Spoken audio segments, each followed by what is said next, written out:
Hello, Zach Murphy here. Thank you so much for taking the time to tune to my channel today. Today I'm going to continue my series on surveying the Old Testament and keys to help you understand the Old Testament here.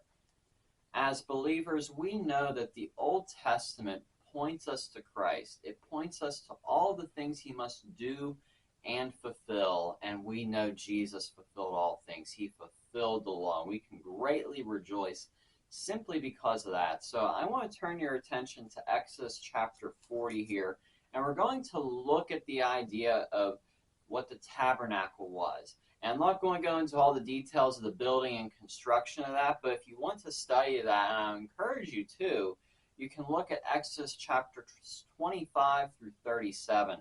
But today we're going to be in Exodus chapter 40, and all my scriptures are all from the New American Standard Bible.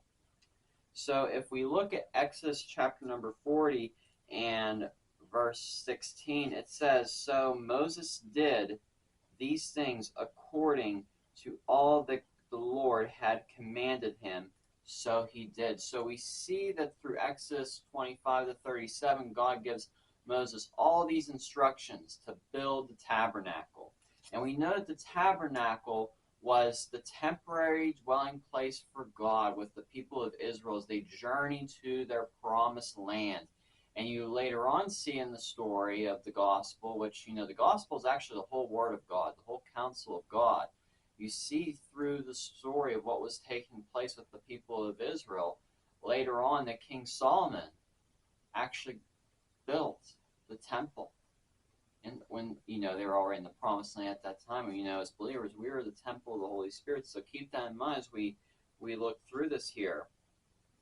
So going on to verses 33 to 38 in Exodus chapter 40, it says, "And he erected the courtyard all around the tabernacle and the altar, and hung up the curtain for the gate of the courtyard." So Moses finished the work. "Then the cloud covered the tent of meeting, and the glory of the Lord filled the tabernacle. And Moses was not able to enter the tent of meeting because the cloud had settled on it, and the glory of the Lord filled the tabernacle." Throughout their journey, whenever the cloud was taken up from over the tabernacle, the sons of Israel would set out. But if the cloud was not taken up, then they did not set out until the day when it was taken up. For throughout their journeys, the cloud of the Lord was on the tabernacle by day, and there was fire in it by night, in the sight of all the house of Israel. How amazing to think of that here. So we see here Moses follows God's instructions here with this tabernacle, and what happens? The glory, the presence of God fills the tabernacle so much that Moses can't even enter. He can't even enter. Just how intense the glory, the presence of God was. So again, the tabernacle is a dwelling place for God. And he wanted to meet with his people there. And today we are believers in Christ in the new covenant. We are temples. Holy Spirit, he is tabernacling with us. This was a temporary place that was set up, and it was portable. It was a portable place, and was used as they were on their journey to the promised land. It was used as they were on that journey to the promised land. I want to point your attention now to the New Testament, how this all blends together in Hebrews chapter 8.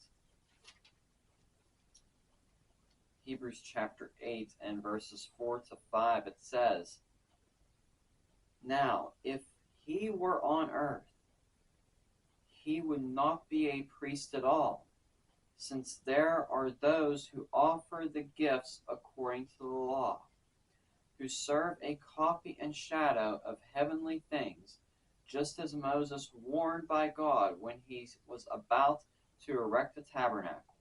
For see, he says, that you make all things by the pattern which was shown to you on the mountain." So we see here that the tabernacle system, which God brought through by Moses, and it's amazing, how God partnered with Moses. God is always looking for people to partner with, to bring about his will and purpose on this earth, and we need to be the people as his sons and daughters who do that. But through the system of tabernacle, it was a foreshadowing of the things to come through Christ. Through Christ. And God's glory fills each and every single one of us as believers, and we can rejoice greatly in those things.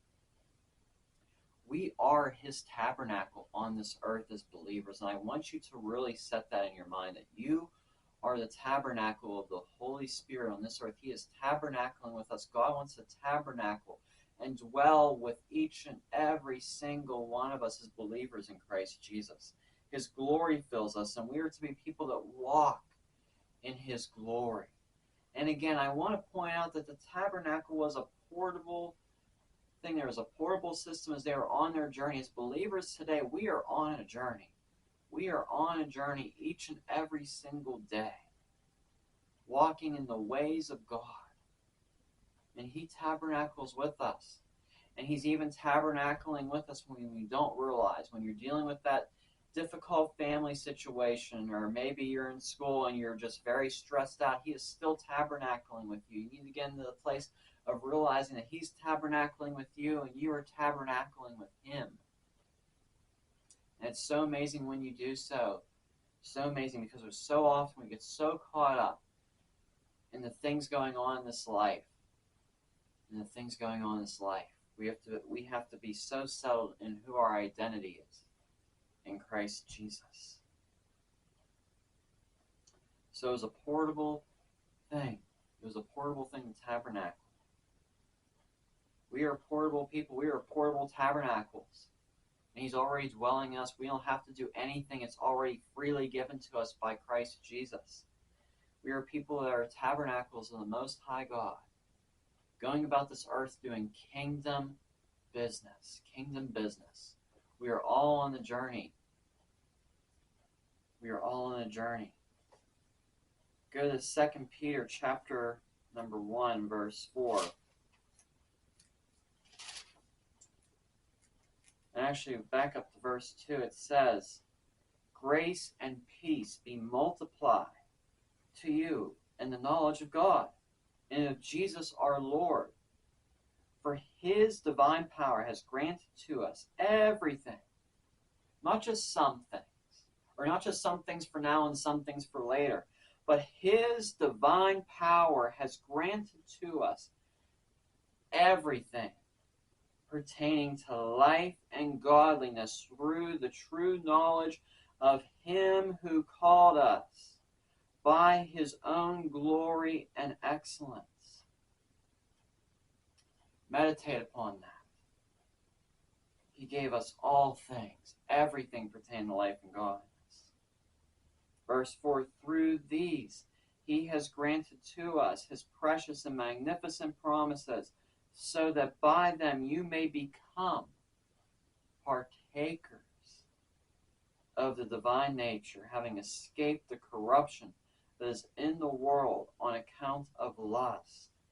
So important that you realize that you are a person that has been freely given through Christ all things pertaining to life and godliness, and that you are a partaker of the divine nature. Now, I want to point out, some people go to the extreme of saying, of the idea of us being little gods because we're partakers of the divine nature. That is something that is taken to an extreme.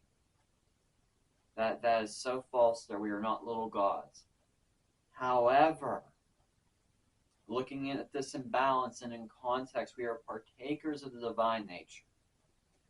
Now, I want you to consider, when God created mankind, he created mankind in the very image of God. In the very image of God. And when mankind fell, the temptation was, eat of this forbidden fruit, and you will be just like God. It's so important to realize that Adam and Eve, they were already created in the image of God. They lost sight of their identity. They lost sight of what was already theirs at the fall. We are to be people that walk as partakers of divine nature, realizing that number one, we are created in the very image of God. Number two, we are reconciled to God through Christ Jesus, who restores all things.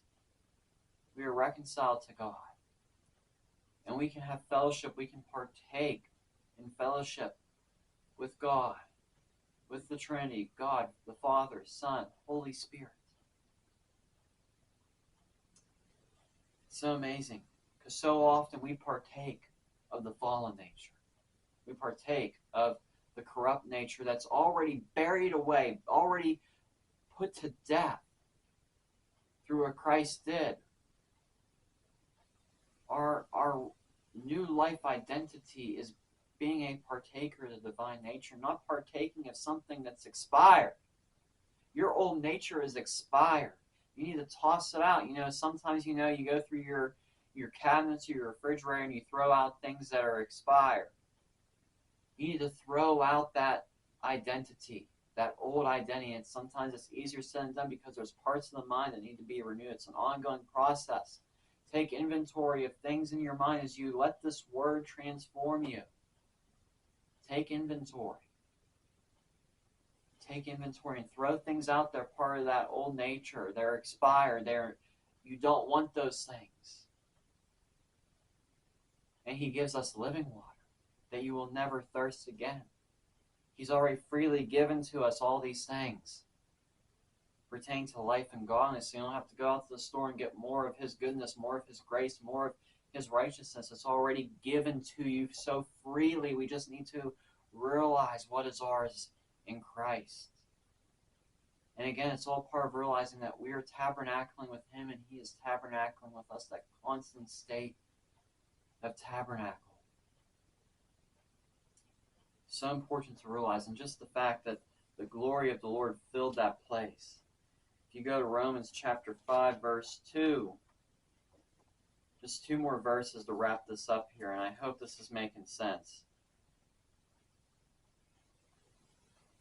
Actually, verse 1, Romans 5, verse 1 says, "Therefore, having been justified by faith, we have peace with God through our Lord Jesus Christ." Again, tabernacling with him, we can have peace with the Father through Christ, through whom we also have obtained our introduction by faith into the grace which we stand, and we celebrate in hope of the glory of God. We are focused on living in the glory of God.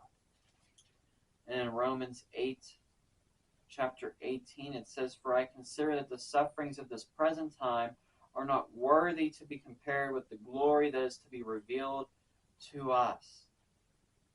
And it goes on to say how creation is eagerly waiting. It is groaning for the manifestation of the sons and daughters of God. We are to be people as sons and daughters of God who tabernacle with him, and he tabernacles with us, walking in that identity. Walking as people who are partakers of the divine nature. Creation. All the world is groaning for. We need to answer the cry of creation and walk as people that tabernacle with God. That can walk as tabernacles. As we go about doing the Father's business. Be people that walk as partakers of the divine nature and don't even give thought to that expired old nature. And have our eyes focused on walking and glorifying God in all things we do, whether it's a good, easy day or whether it's a difficult, challenging day and everything's turned against you. It's easier said than done, trust me. I'm on a journey just like you are, and God is working in each and every single one of us. So I hope this has helped you. I hope this has encouraged and built you up as we walk in these things. So be sure to hit that subscribe button down below. Be sure to share this with your friends and family and give this video a thumbs up. God bless you and have a great week.